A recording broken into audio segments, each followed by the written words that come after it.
voice. Can I hear myself? God damn it. I didn't have to stop What that did I time. do? I was right. I don't know what this is talking about in the background. All right. OMG, they showing me I'm seasoned veteran potpourri. Who better than me? It better be 3 stacks on the track if you plan to compete. Back on the mat like a legend with heat. I'm back to the black and I never would leave. Repping the A, I'm pulling the B. She better have C's, I'm swinging the D. Oh my God, I can't believe this. Oh my God, I can't believe this. Oh my God, I can't believe this. I can't believe this. Oh my God, I believe this.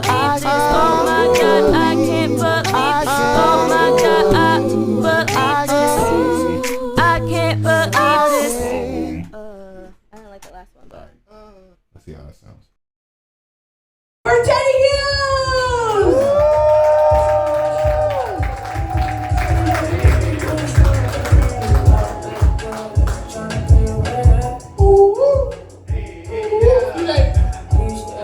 Anybody gonna dance with me? There we go, a little slow girl. Action. That's all I'm trying to get. Cut it off, DJ, cut it off, DJ. How y'all feeling tonight? First of all, let me just tell you how happy I am to be here and not prison. One time for not in prison. So, who know what time the show was supposed to start? 7 o'clock, right? Now look, don't judge us. I don't want to call this CP time. I just want to tell y'all a story about what happened. Is that fair? Okay. That's okay? So listen, we left Chicago. The GPS actually said we were going to get here at 7:45. So you see we here. Clap it up for that, right? But I got a ticket. Yeah, I got it. I know. Look, I was pushing 120 for a solid amount of time. Now look, don't give me that. Don't give me that. The people who was in the car with me will tell you, look, I'm gonna ask them one question. But did you die? They didn't. We're alive. Everybody's in one piece, mostly. Marlon lost a shoe. Who needs 2 shoes? Everywhere, right? But legitimately, we got pulled over pushing 120. I got to come back to Indiana on a Tuesday, random as hell. But I'm happy that I made it here. Y'all happy to be here with us tonight? Yeah, you know what? This actually isn't the first time that this has happened with me and Marlon. Me and Marlon have known each other for over almost 20 years. 2 years from now, it'll be 20 years. Let's clap it up for that. It's actually his birthday. As well as Vanity today's birthday show, so we're definitely here to celebrate them, life, and so much more. Now, you know, Marlon's a real good friend of mine. He tells me that sometimes some of my jokes are a little bit raunchy, a little bit braggadocious. So what I'm gonna do, I'm gonna take it personal today. That's okay? Can I get personal with you guys? Yeah. I get personal? Yeah. All right.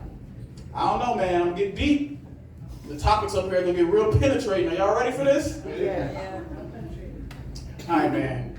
I'm gonna tell y'all these big dick jokes. Now listen, they may not be what you think. I have a lot of complaints. You see, the big dick experiences and all of this been cracked up to be.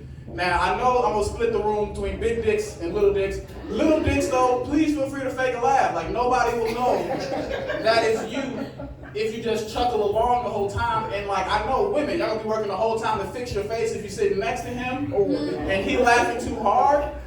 But I promise you, everybody play it cool. We're gonna get through these jokes. So I promise I need to open up on a personal level. It's problems that come with having a big dick. First of all, women ask you crazy questions. Like, where you gonna put that? The same place I was gonna put it when I was in your DMs. What you talking about? Where you gonna put that? What you gonna do with that? What do you think I'm gonna do with it? What did I come here to do with it? And then they also ask other silly questions like, when you sit down to take a poop, does it hit the toilet water? Sometimes. I mean, look, it's not a perfect science. Now, I'm gonna tell you a real sign to know if a big dick person is in the building or around the building. If you see the toilet, look down around the edges and the sides. And if you got a real big dick pulling that motherfucker out to pee, and you really gotta pee, it's like a water hose. Okay, Big B's not gonna laugh at me. You're gonna leave me hanging up here. Y'all gonna be covert in the house tonight. That's all right. That's all right. I told you. I told you it was personal. I told you it was deep, and that people wasn't gonna feel no sympathy for me and my problems. But you know, honestly, that just goes into a whole lot of the men and women stuff, right? Like, men and women, do y'all feel equal? Let's be real. Men, do y'all feel equal to women? No. Woo! The men in here are under a tight lock-in key, boy. I'll tell you that. These motherfuckers been married for too many years. They say, not today, young man. You're not gonna catch yourself. I'm not fucking with you. I'm not gonna do it. But it's just the truth. We all know. Cause look, any stay-at-home moms in here? Any stay-at-home moms? So we can talk shit about it. Nah. But stay-at-home moms, we all respect it, right? That's a full-time job. Type it up if you think being a stay-at-home mom is a full-time job. Right. Now, let a man try and do any of that staying at home. That is a hobo. That's a bum. That's a man who might as well have a cup and a blanket outside with the cardboard box. I'm just telling you the truth. I'm just telling you how it is, right? But again, that's just society, that's just relationships. And so, can we get real personal? The real reason I have to tell my big dick jokes, my ex broke up with me and she tried to make it a situation where she said my dick was too big. And like, I don't even know how to process this. Like, what do you mean too big? And some fellas might be asking me, how'd she even do that, right? Well, she talked about 2 other men, and she didn't make my dick like the Goldilocks dick. Like, one was too small, and mine was the one that was too big. I'm like, hey, when did the dick cutoff limit get established in here for having too much dick? Like, that's not really, you feel me, brother, you feel me, you get it. You swing around here, you get it, you know. Too much, you never showed up with too much? Had to put something back? I'm just saying, you know, like somebody has to feel my pain. Y'all gonna leave me up here struggling and suffering all by my goddamn self all night? That's crazy. Okay, so they already told you, the various shows, we definitely have a lot of crowd participation. Are y'all gonna participate if I do a little bit of crowd participation? Okay, it's gonna be a sing-along. If you know the words, just sing along. A few stolen moments is all that we share. You got your family and they need you there. Though I try, being last on your list, no other man's gonna do. 'Cause I'm saving all my love for you. Now, all the committed women in the room, be careful of this section. You just heard them, they singing about somebody's man with no shame. You saw them do it. You heard them talk about it right there in the lyrics. R&B is tricky, it's sneaky. You gotta listen to the words. But, you know, that's just music these days. Now, personally, I think some of the music has gone a little bit too far. Anybody agree music going too far, a little bit too, you know, racy, a little bit too much explicit content matter? And, you know, growing up, I never thought I would say that. But then there's this rapper called, and I promise you this is her actual rap name. I don't know if it's on her ID. Suki with the Good Coochie. Now, that's actually a rap name, white people. Yes, that. And she wants you to know that she got that name from the streets. And so, you know, she didn't name herself. It's not a self-nominer. The streets actually called her Suki with the Good Coochie. And she has this song, and she has this really aggressive lyric. She says, I just ate his ass. We about to switch. Now I'm eating his ass.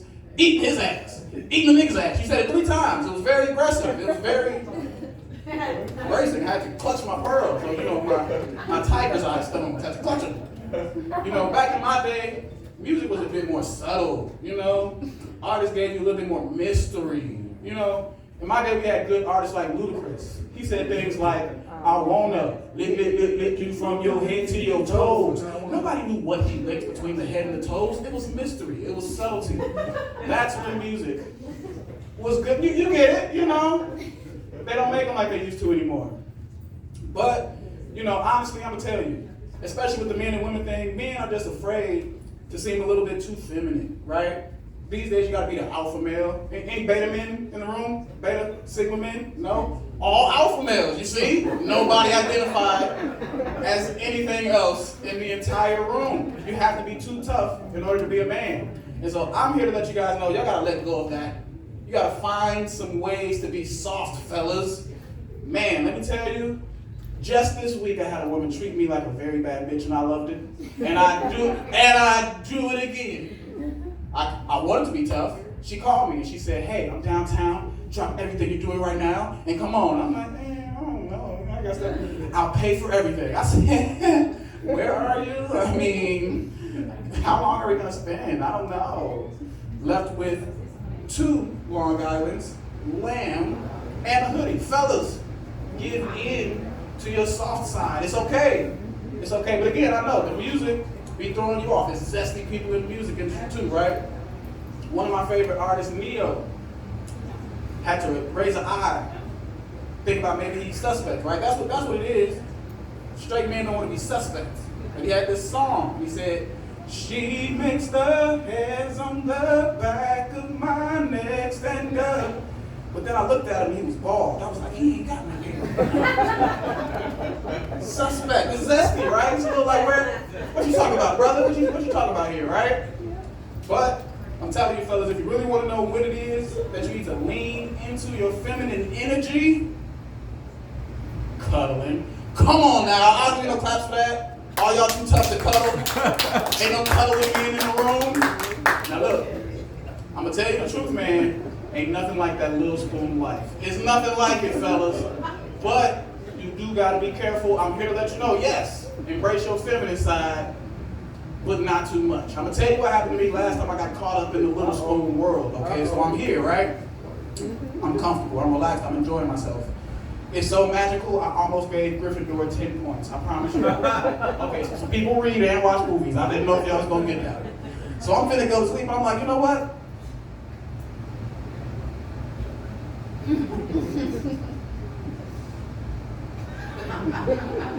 Now you know what was supposed to happen right at that moment. She got the double scoop back. Everybody knows what the double scoop back means, right? But that's my time, y'all. Are y'all ready for a good show? All right, coming up next to the stage, we are bringing up an improv team.